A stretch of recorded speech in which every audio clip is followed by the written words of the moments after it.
Essa tela atrás de mim retrata um episódio bíblico conhecido de todos nós.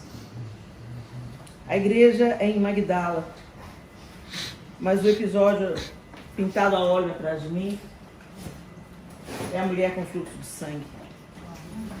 Do outro lado do mar, as multidões receberam Jesus com alegria, pois o estavam esperando.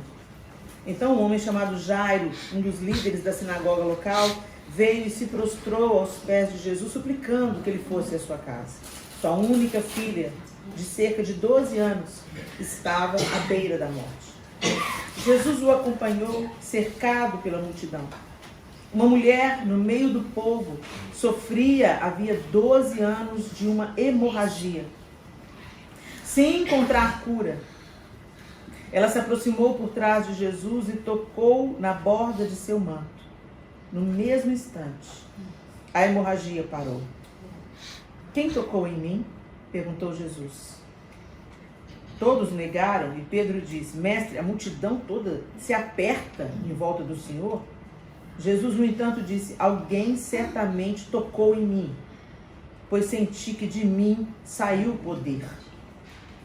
Quando a mulher percebeu que não poderia permanecer despercebida, começou a tremer e caiu de joelhos diante dele. Todos a ouviram explicar por que havia tocado nele e como havia sido curada de imediato. Então ele disse: filha, sua fé a curou. Vá em paz.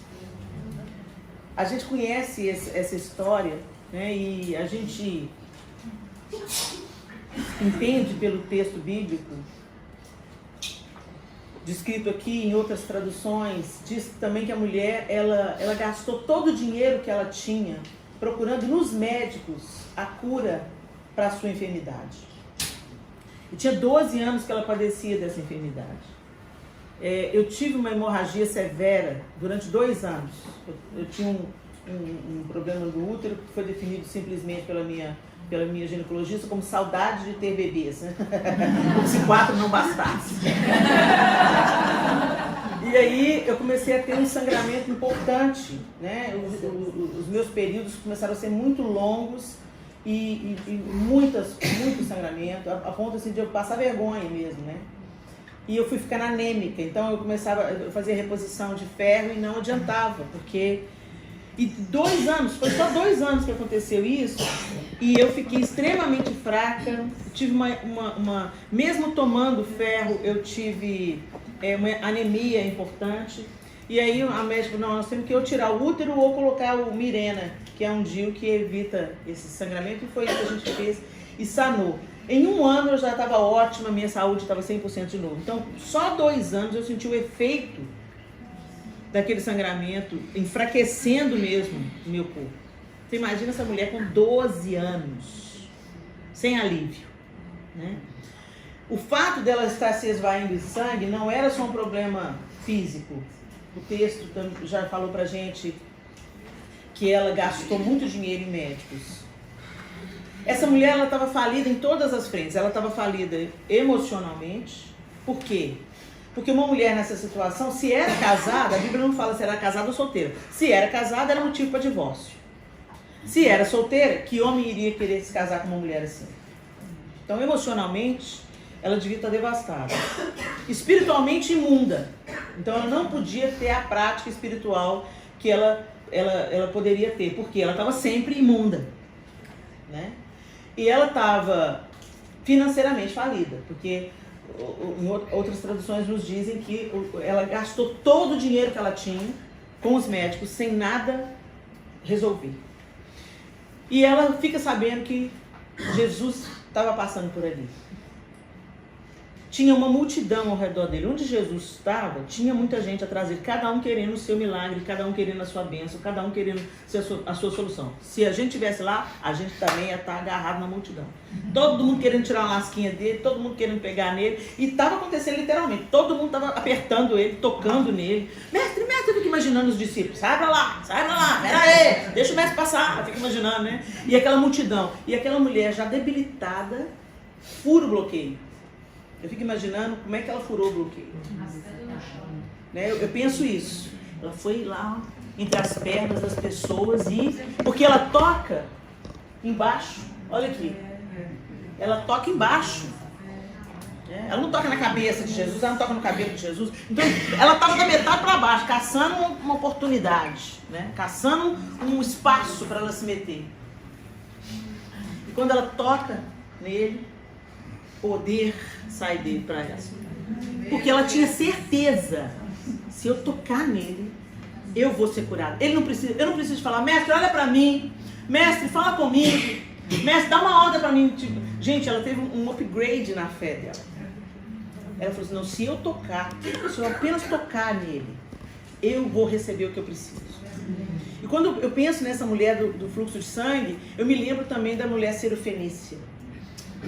A mulher sirofenícia, o povo dela não esperava o Messias. O povo que esperava o Messias era o povo judeu.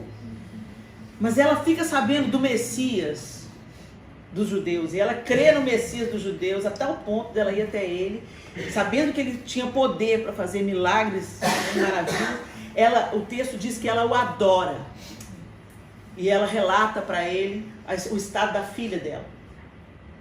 E Jesus é duro com ela. Primeiro ela vem gritando atrás de Jesus, e Jesus não dá bola para ela, vai andando. E os discípulos falando, mestre, despede essa mulher, já está atormentando a gente, já está atormentando, ela estava insistindo.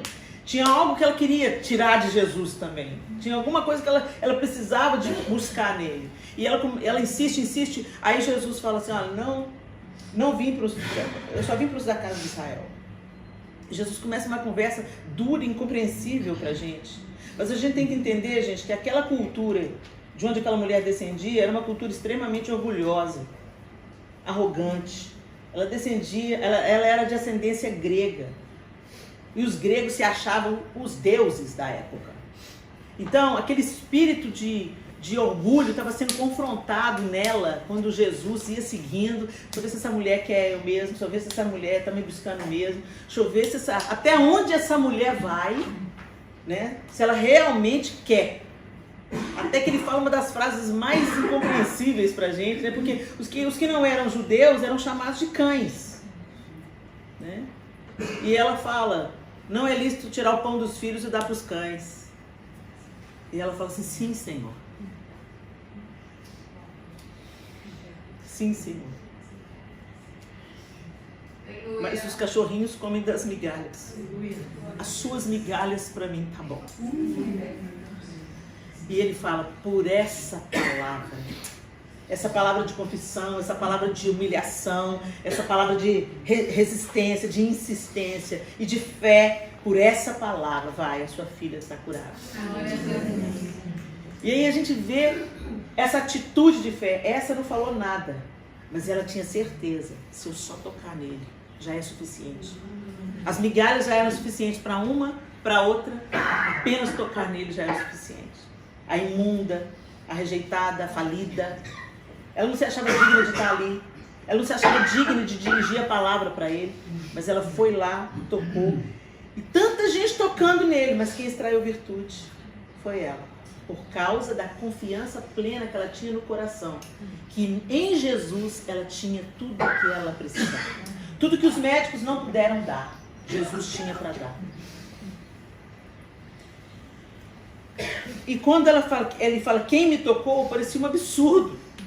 Todo mundo está te tocando, mestre. Olô? Mas alguém me tocou diferente. Alguém me tocou com fé. Porque de mim saiu virtude, de mim saiu poder. E eu fico imaginando, gente, que quando Jesus passou o olho em volta, ele já sabia. Eu tenho cá para mim que os olhos dele se encontraram com os olhos dela. De uma maneira que ela se sentiu tão constrangida que ela falou, isso não dá para esconder. As mulheres não podiam falar em público naquela época. Vale a gente lembrar isso. E Jesus dá a voz para ela. Quem me tocou? Ele estava fazendo uma pergunta. E ela vem e o texto fala que ela estava tremendo, você imagina. Tremendo por quê? Porque todo mundo que estava ali, gente, devia conhecer a história dela. Eu fico imaginando quando ela apareceu, mestre, o pessoal, o que essa imunda está fazendo aqui? Está encostando em mim por quê? E aí ela conta o que foi feito para a glória de Deus, para que a glória de Deus fosse ouvida por todos aqueles. Hoje a gente canta canções dizendo assim, Senhor, eu quero te ver. Né? Quero te ver. Né? O que é ver Deus? O que é ver Deus? Se a gente vê o Senhor como Ele é em toda a sua majestade e poder, a gente vira pó na hora. Nós não esse corpo não suporta a glória de Deus. Por misericórdia, Ele não se mostra a nós. Nossa carne não aguenta. Então por que a gente canta Quero Te Ver? A gente canta cada coisa que eu fico pensando que Deus deve fazer, você sabe? Tá nada inocente, você tá pedindo, né? Deixa o peso da tua glória me cobrir.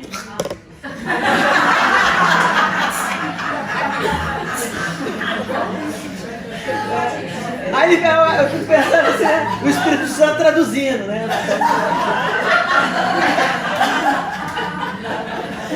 Não sabemos orar como convém, nem cantar como convém. Mas quero te ver, a gente pode ver Deus quando ele se mostra através da sua criação, através da sua palavra. Ele se mostra. Por isso, você quer ver Deus? O cara canta, eu quero te ver, mas não lê a Bíblia. Não se auto-engane, querido. Porque a forma mais eficaz da gente ver Deus é através da palavra. Seu caráter, sua justiça, seu amor, sua compaixão.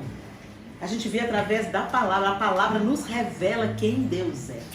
E nos desenha quem Deus é. Então a gente pode ver Deus através da leitura da palavra. A gente pode ver Deus na face amorosa de Jesus, né? Nos seus gestos, nos seus milagres. A gente pode ver Deus quando a gente contempla um pôr do sol e a gente para prestar atenção nos detalhes da natureza, nos detalhes como o nosso próprio corpo funciona. A gente já parou para pensar que se entrar um arroz na traqueia, imediatamente o seu corpo reage para expulsar, para não ir para o pulmão? Olha que coisa magnífica. Eu me lembro quando eu fui fazer ligadura de trompa na Sofia, né? Cabe ser prudente, né? Eu falei assim, eu só pode me dar quantos filhos o senhor quiser, mas o povo da igreja está pensando que não tem mais nada para fazer na vida. E uma trompa ligada não é nada para o Senhor, né? Só pode desligar, só pode fazer o que o senhor quiser. E a minha médica falou, o senhor sabe que eu estou fazendo a minha parte, mas se Deus quiser te dar outro filho, Ele vai dar, né? Pois é, se Ele quiser me dar, Ele pode dar. Eu vou esfregar na cara do povo. Deus me deu, eu liguei, viu? E quando a médica puxou a trompa, porque foi para o parto normal, então ela teve que fazer uma incisão perto do umbigo e puxar a trompa para fazer a laqueadura. O João olhou para a trompa, aí já tinha posto um pano assim, né? Já tinham tirado a Sofia, ele olhou para a trompa. Sua trompa é linda. Eu falei assim, liga logo. Liga que o homem já está inspirado com a trompa. E aí ele falou daquilo com uma fascinação. Ele falou assim, menina, a cor da trompa é uma cor viva. Ele ficou impressionado. Gente, que legal. O João me conhece mais do que eu mesmo. Eu nunca vi minha trompa. E ele ficou tão fascinado. E a gente vai vendo, né? Por exemplo, por esse caninho aí que passa vida, né? Tem cor de vida. E ele totalmente fascinado. Então a gente olha para o nosso próprio corpo, o funcionamento do nosso corpo. Meu coração está aqui batendo há 54 anos. Nunca parou, graças a Deus. Olha que coisa louca. A última vez que eu fui na montanha-russa, eu falei, Senhor, tá ok. Eu não vou forçar o motor mais do Fusca 63. A gente vai entendendo no próprio processo de envelhecimento como Deus fez tudo de uma maneira grandiosa. Aí a gente consegue ver Deus. Ouvir Deus, a gente ouve. Através também da palavra. Lida, falada, a gente ouve. Através de uma canção, Deus ministra ao nosso coração, né? A gente ouve Deus. Na boca dos seus profetas, a gente ouve Deus. Mas e tocar Deus? Como a gente toca Deus? No caso da mulher, Jesus estava ali, Deus encarnado. O Filho de Deus estava ali. Então tinha como ela tocar Deus. E a gente? Como que a gente toca Deus? A gente toca Deus com a fé. A mesma fé que levou aquela mulher a romper a multidão. A romper os seus limites físicos, a sua própria fraqueza e debilidade físicas, a seu estado emocional vulnerável. Ela estava frágil emocionalmente, frágil, falida financeiramente. mas ela ainda assim, ela deu seus passos titubeantes e débeis em direção ao Senhor Jesus. Na expectativa, não, na certeza de que ela seria curada. Será que a gente também tem rompido com a preguiça, com a acomodação? Até onde a sua fé tem te levado? A gente fala que tem fé, que tem fé, que tem fé, mas a gente passa o dia inteiro sem falar com Deus sequer. A gente abre o olho, levanta, escova os dentes, troca a roupa, toma café, sem dirigir a palavra ao Senhor. A nossa fé está nos levando a tocar o Senhor? Para extrair vida dele? A fé que temos nos dá a consciência da presença dele em nós. Gente, se a gente tivesse crescendo na plenitude da consciência da presença dele em nós, a gente não comeria como a gente come, a gente não conversaria o que a gente conversa, a gente não colocaria para dentro dos olhos e dos ouvidos aquilo que é impiedade para ele. Ah, Helena, mas isso é muito difícil. É. Mas nós somos capacitados pelo Espírito Santo. Sozinhos nós não conseguimos, mas somos capacitados pelo Espírito Santo a crescer cada dia um pouquinho mais. Eu não quero amanhã ser a Helena que eu sou hoje. Eu não posso. Amanhã eu tenho que ser mais mansa, mais humilde, mais dependente. Porque eu estou andando com Ele. E se eu tocá-lo através da minha fé, a vida dele passa para a minha vida. E é isso que me empodera. Não é a minha tentativa. Na minha tentativa eu me frustro, eu me embaraço, eu me decepciono. Quantas vezes eu me decepciono comigo mesmo? Eu não acredito, Helena, você ainda está reagindo assim, Helena? Mas aí eu vou para ele e falo assim, Senhor, eu não posso mesmo não. Sem o Senhor eu não posso fazer nada. Exatamente como João capítulo 15 diz, sem o Senhor eu não posso fazer nada. Então eu quero te tocar para que a sua vida venha para mim. E a gente toca Deus através da oração, através da vida de devoção a Ele, através da construção de um relacionamento com Ele, de dependência. Rompa com a preguiça. Se erga desse lugar que você está, sabe, a gente se justifica, se auto-justifica. Não, mas eu estou muito cansado, não, mas eu tenho tempo. Ah, mas Deus me entende. Aqueles que amam a Deus vão priorizar a Deus. E é uma briga diária, tá? Porque a nossa carne não quer Deus. A nossa carne quer porqueira, como diz meu irmão. A nossa carne quer facilidade, a nossa carne quer prazer. A nossa carne quer tudo aquilo que desagrada a Deus. Você pecar, só tira a mão do freio. Deixa a vida te levar. Que você vai errar, você vai pecar, você é inclinar. A gente é naturalmente inclinado àquilo que é mal. Mas o Senhor quer transformar a nossa natureza. E como que a gente fica parecido com Jesus? Chega perto. Chega perto. Chega perto. A gente confia nos médicos, a gente confia nos remédios, a gente confia no antidepressivo, a gente confia nos melhores amigos, mas a gente não confia em Jesus? No poder que Ele tem para nos transformar, para nos curar? Se erga da sua imundície, como aquela mulher se ergueu. E mesmo com passinhos pequenos, vai. Mesmo com uma oraçãozinha simples, vai. Mesmo com aquela leitura da Bíblia, sabe? Às vezes a gente vai ler a Bíblia e lê assim mesmo.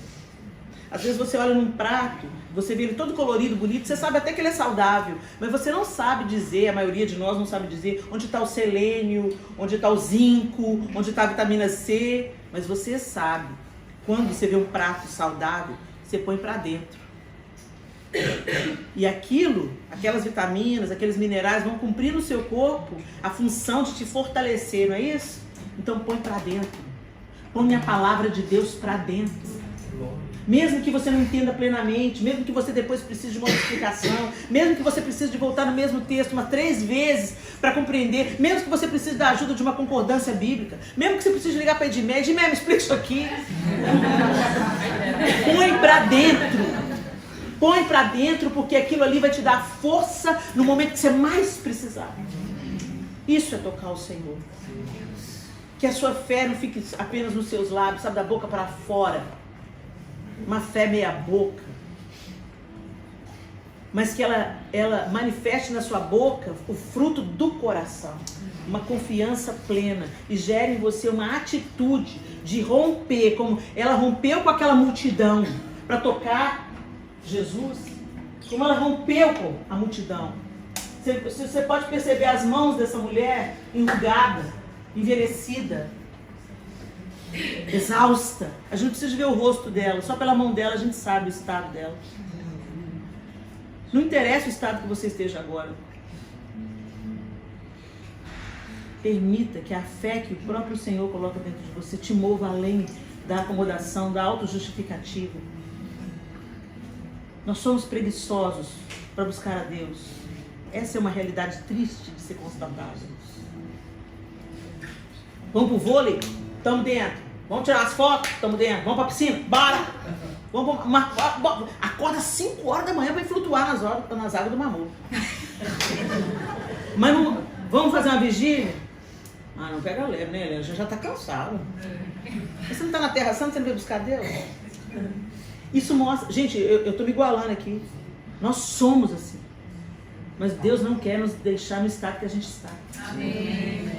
Ele quer nos levar a lugares mais próximos dele. E nos aperfeiçoar no nosso caráter, na nossa vontade. Até que a natureza dele se manifeste mais do que a nossa própria natureza. Amém? Amém? Feche os seus olhos.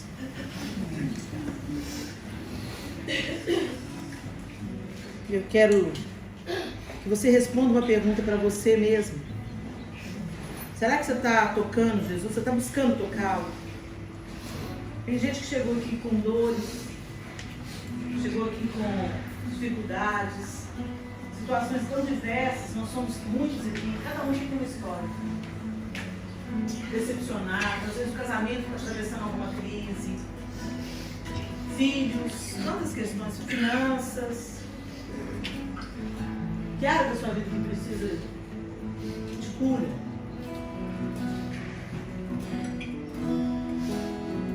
Você está disposto a tocar Jesus? Isso vai te exigir esforço, disciplina, vontade, persistência. Mas você pode extrair vida dele. Se eu apenas te tocar, um milagre viverei em minha vida.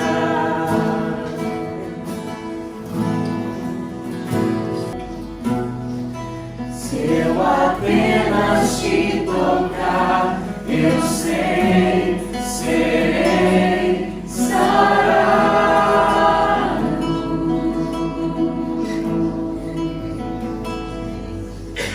Senhor Jesus, como aquela mulher rompeu a multidão, se ergueu, Senhor, do seu estado de imundície, falência emocional, falência financeira. Nós queremos nos mover em direção ao Senhor. Ajuda-nos pelo poder do Teu Espírito, Senhor. Queremos Te conhecer mais e mais. E através desse toque, extraímos a Sua vida, para que a Sua vida opere em nós. A vida abundante que só o Senhor tem para nos dar, apesar das circunstâncias ao nosso redor, é essa que nós queremos. Ensina-nos, ó Deus, ajuda-nos a rompermos com as mentiras que contamos para nós mesmos, com as nossas justificativas vãs, tolas, que a gente não precisa de viver uma trombeta tocando na nossa vida para termos consciência que precisamos do Senhor. Que a gente não precise, Senhor, de um espinho na carne todo dia para nos empurrar para a Sua presença. Tem misericórdia, Deus. Nos desperta do nosso estado de sono, de indiferença, de preguiça, Senhor. Nós queremos Te tocar. Queremos que a Tua virtude venha para a nossa vida. Ajuda-nos, Senhor, pela Tua graça e misericórdia. Toma esse dia nas Tuas mãos, Senhor, que ainda iremos viver nesse dia. Ensina-nos conforme a Tua palavra, atrai-nos a Tua presença. Embora a nossa velha natureza sempre tente lutar para ocupar novamente o lugar, Nós queremos escolher todos os dias, Senhor, dizer não para o nosso próprio desejo, não para a nossa velha natureza, e dizer sim para a tua virtude, para a tua vida, para o teu caráter, até que o Senhor seja totalmente pleno em nós, naquele grande dia onde nós veremos o Senhor e seremos como o Senhor é. Até lá, Senhor, queremos crescer a cada dia, amadurecermos, que a porção do Senhor seja aperfeiçoada em nós, que a vida do Senhor seja vista em nós, na maneira de viver, sentir, amar, falar, andar, conduzir os nossos negócios, conduzir a vida familiar. Ajuda-nos, Senhor, porque até a fé vem do Senhor. Aumenta a nossa fé. Em nome de Jesus. Amém.